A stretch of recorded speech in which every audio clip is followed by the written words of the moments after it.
Alright, in this video we study so-called asymptotic expansion, also known as Taylor approximation, in which we ignore the remainder term in the finite Taylor expansion. Because usually these remainder terms are not so important, or we are not very much interested in it, so we want to systematically ignore it. But how can we do that? That becomes the problem. Or when can we do that? Okay, so that will be the focus of this video, and let's start. Okay, first we need to define the notion of little o notation, or Landau's little o.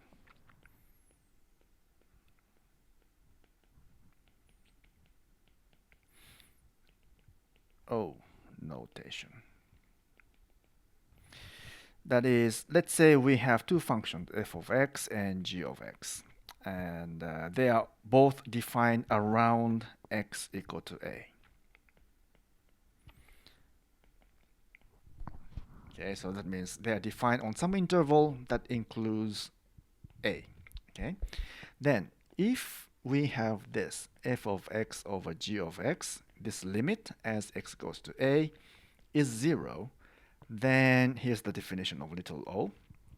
We write f of x is equal to little o of g of x. Okay, this means, this little o is not a function. It's just a notation. Of course, x goes to a. And this means f of x is very small compared to g of x around a, x equal to a. So as x goes to a, the relative magnitude of f and g, if we compare them, then g is far larger than f of x. Therefore, it converges. Their ratio converges to 0. So that's what this means. Okay. So this o is not a function. It's just a notation to note this fact. Let's see a few examples. First example is if we have f of x is equal to little o of 1 as x goes to a. By the way, little o notation always comes with some limit, okay? So we are dealing with some limiting property or asymptotic property. So asymptotic property. So this means as x goes to some value, how does this function behave? So that's called asymptotic property of this function as x goes to a. Okay, so if f of x is equal to little o of 1, what this means is that the ratio, so according to the definition of little o notation, in this case, g of x corresponds to this constant function 1. So f of x divided by 1, that is just f of x actually. This converges to 0 as x approaches a. So that's what this means. So in other words, as x approaches a, we can almost ignore f of x. So it's infinitesimally small. So that's what this means. Asymptotic behavior of f of x is just, it's approaching to 0, so we can ignore it safely. And another example, let's say we have f of x equals to 2x squared plus little o of x squared as x goes to 0. So we have two terms here, 2x squared and little o of x squared. And this one means that this little o converges to 0 faster than x squared, right? So this means there exists some function, let's call it h of x, such that f of x is actually written as 2x plus h of x. And h of x divided by x squared converges to 0 as x approaches to 0, right? So that means h of x is very small compared to x squared as x goes to 0. So that means, of course, x squared converges to 0 as x approaches 0. So that means, what this means is that h of x converges to 0 also, but this convergence is a lot faster, far more faster than x squared. So that's what this little o means. So little o of some function means that this little o part converges to 0 faster than the function inside this little o. And because of this faster convergence, we may ignore this little o part as we get closer and closer to this limiting value of x. Now let's define the asymptotic expansion in the form of a theorem. So asymptotic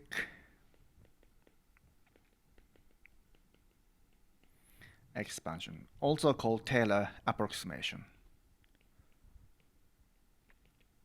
Expansion, sometimes called Taylor approximation.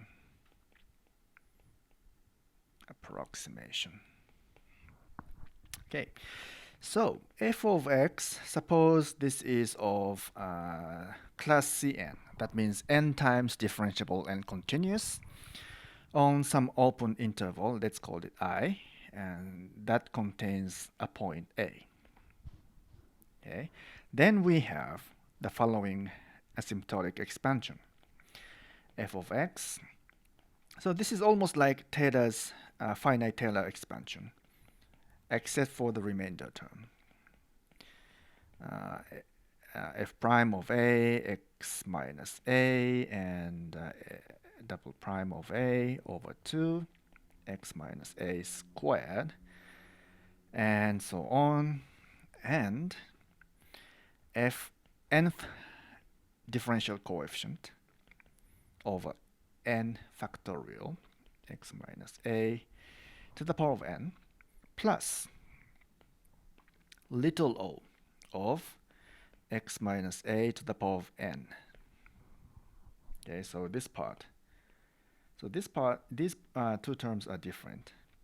And previously we had finite Taylor expansion, and we had up to n minus 1th derivative, and the remainder term was of this order, of this degree of polynomial. And we had some constant dependent on x in here, but not anymore. So now we have all a here in the derivatives, and we have this little o term in the end. So what this means, okay, we have to write x as x approaches a, right? Because it's a little o notation, so it's meaningless unless we specify this. Okay, what this means is that f of x can be approximated by this polynomial better and better as we move to a, because this term, the remaining term, converges to 0 a lot faster than this term. That means the highest order term, right? So this term converges to 0 faster than x minus a to the power of n minus 1, which converges faster to 0 than x minus a to the power of n minus 2, and so on. So this term actually converges to 0 faster than any of these other terms. And this little o part converges to 0 faster than any of these terms in the expansion. So we can safely ignore this, the details of this term. So that's what's nice about asymptotic expansion of f of x. Okay, so let's prove this. And for simplicity, we only consider the case where a is equal to 0. For general value of a, we can just replace 0 with a, and there should be no other changes.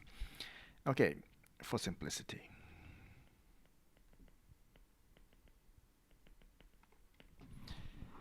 Okay, to begin with, by the finite Taylor expansion.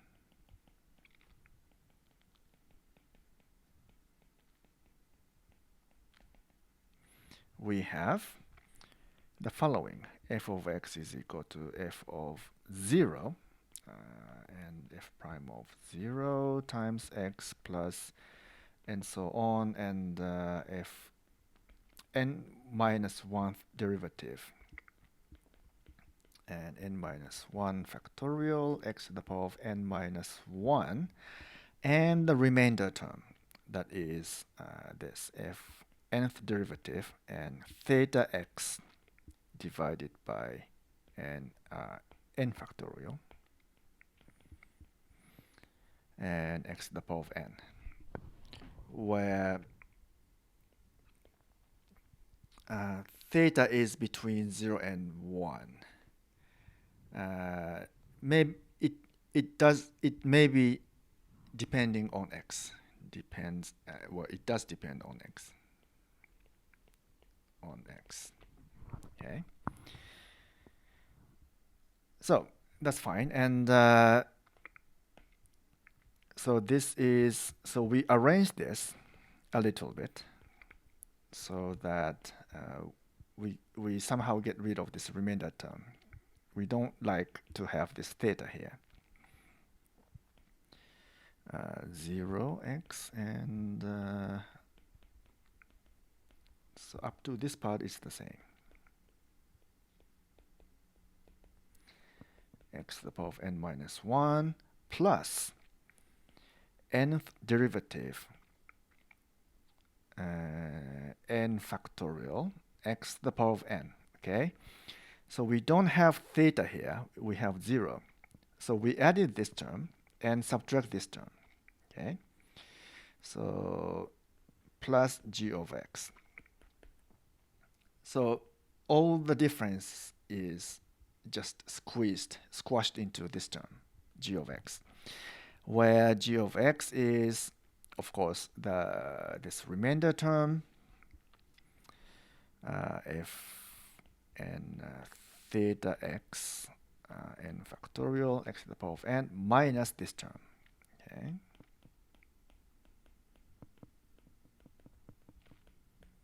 Not to power of n. Let's simply factorize, and factorize. We have this 0 and n to the power of n. Now, what we want to show is that this function g of x, we show that g of x is little o of x to the power of n.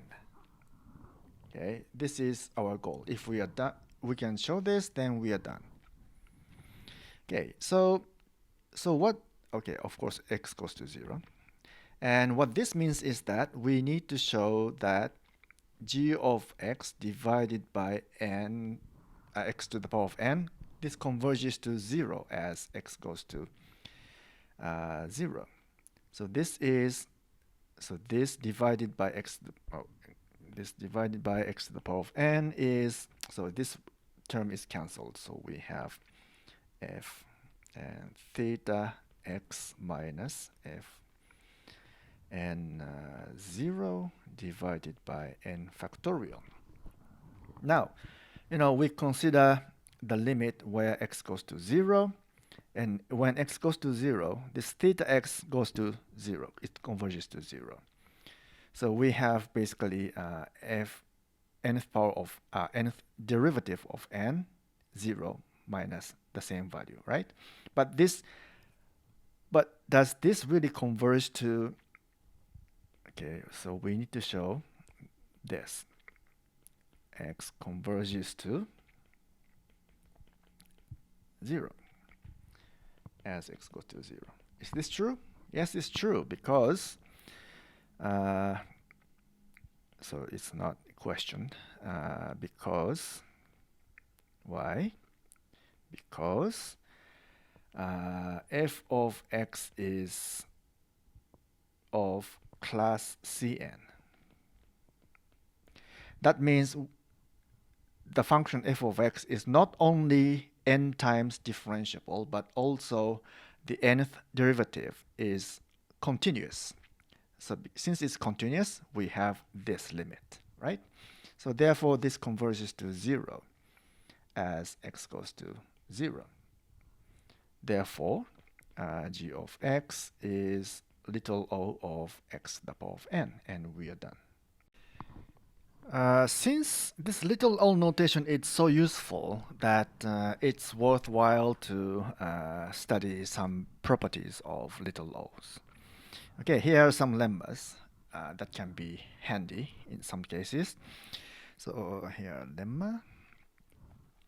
As x goes to 0, we have the following. 1, x to the power of m times little o of x to the power of n is equal to little o of x to the power of m plus n. And also, similarly, little o of x to the power of m times little o of x to the power of n is equal to little o of x to the power of m plus n. And second, so this is about multiplication between little o's. And here's about addition. Little o x to the power of m plus little o x to the power of n is equal to little o x to the power of l, where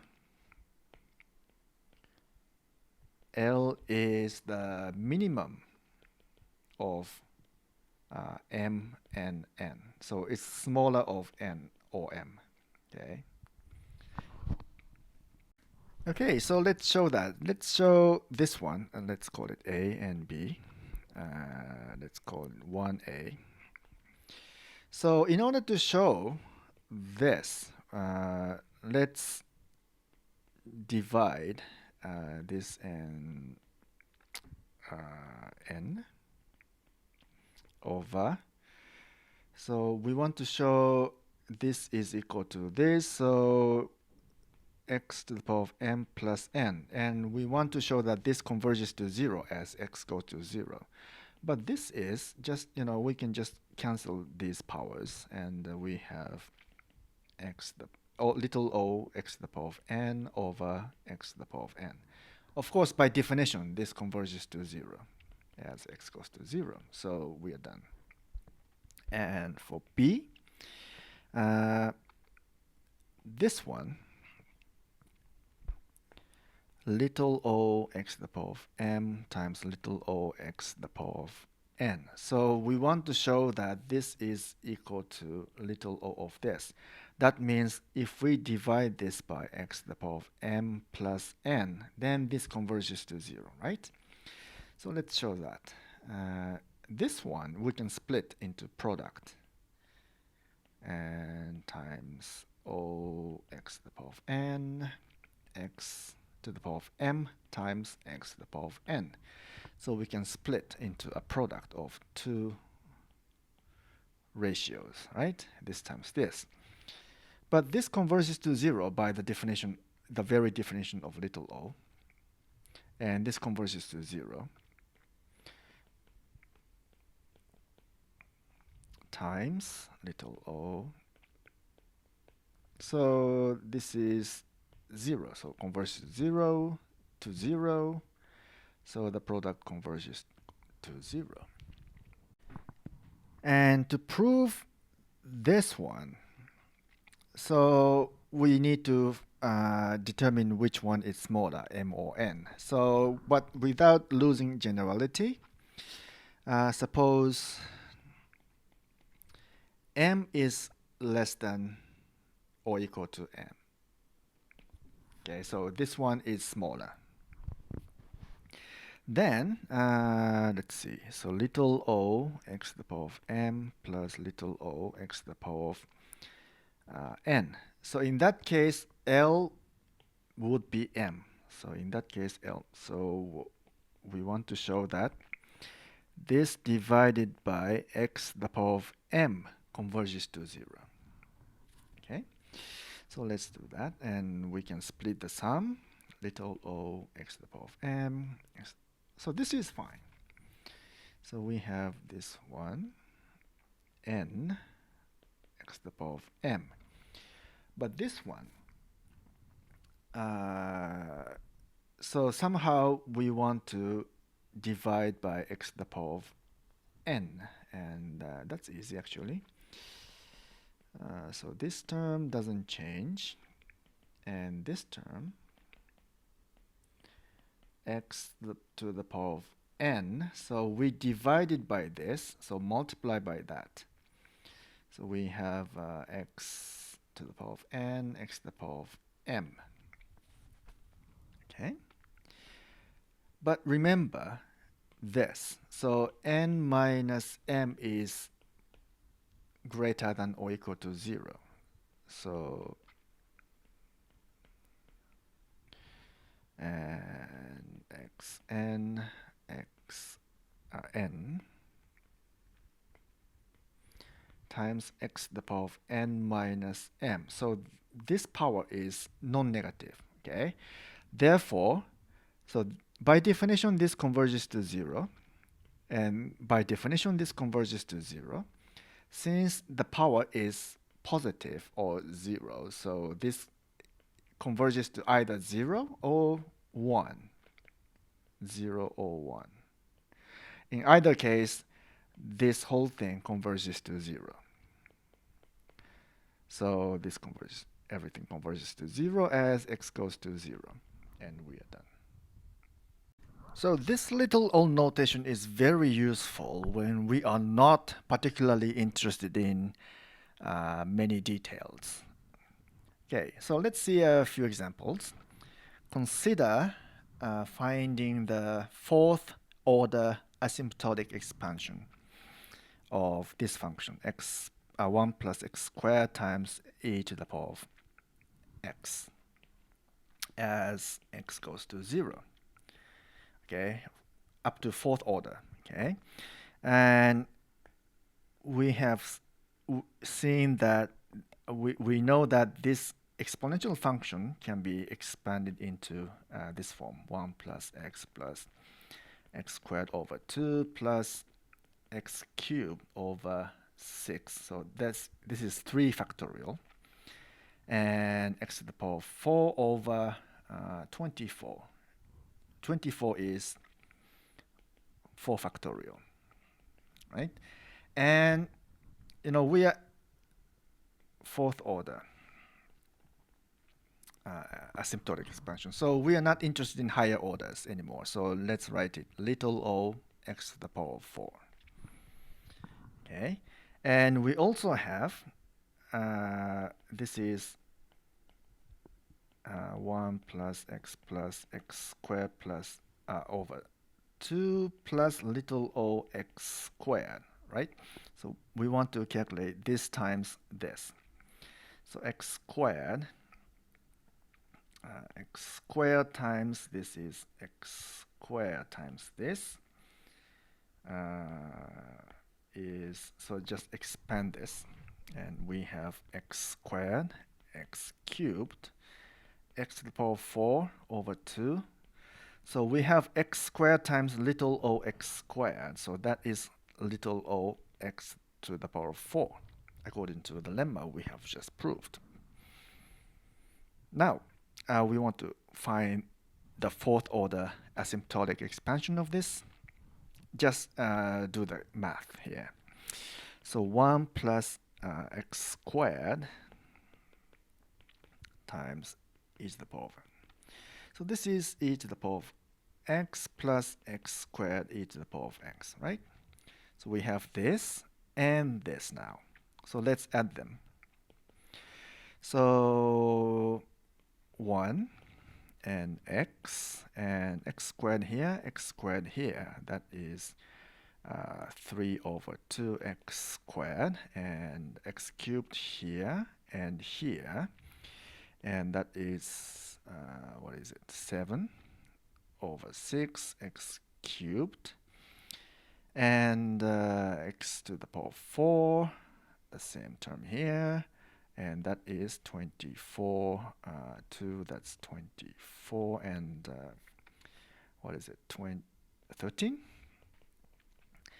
And this little o doesn't change, so little o of x to the power 4. So that's the asymptotic, fourth order asymptotic expansion of this function.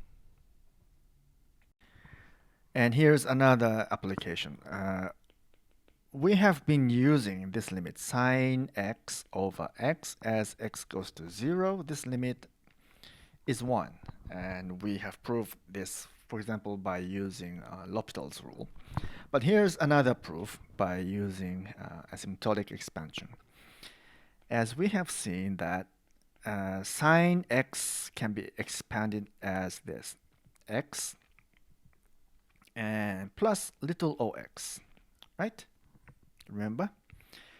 Actually, to be precise, this is like x minus, what was it? 1 over 3 factorial, x cubed, and so on. But this is, of course, small, so we can just express everything of higher orders as little o of x. Okay. Now, sine x over x is x plus little o of x over x, right? And so xx, we have 1 plus little o of x over x. But this term converges to 0. No, that's according to the definition of little o. So this whole thing converges to 1 as x goes to 0.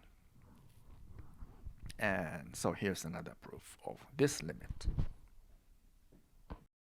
Okay, that's all for this video.